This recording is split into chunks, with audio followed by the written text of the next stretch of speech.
चिखलीतील Imperial हॉस्पिटलमधील एका निष्काळजी उपचारामुळे 2 वर्षाच्या बालकाचा मृत्यू आणि आता एका आईचा न थांबणारा न्यायासाठीचा लढा. ही आहे दीपाली गाडेवार यांची कहाणी. जवळजवळ 2 वर्षांपूर्वी त्याच्या 2 वर्षांच्या मुलाचा म्हणजेच दिरांशचा चिखली येथील इम्पिरियल हॉस्पिटलमध्ये उपचारादरम्यान मृत्यू झाला. 18 नोव्हेंबर 2023 रोजी सर्दी आणि तापासाठी दाखल झालेल्या दिरांशला वॉर्मर मशीनमुळे गंभीर इजा झाली.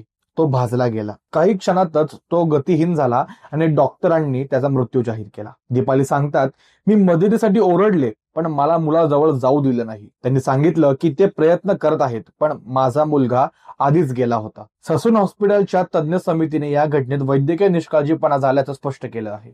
मात्र मृत्यू भाजल्यामुळे झालेला नसल्याचं अहवालात नमूद करण्यात आलं.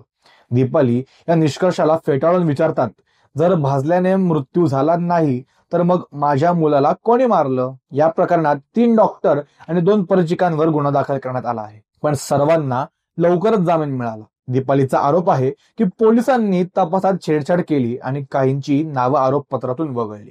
दिरांशच्या मृत्यूनंतर गडेवार कुटुंब चिखली सोडून चिंचवडला स्थलांतरित झालं.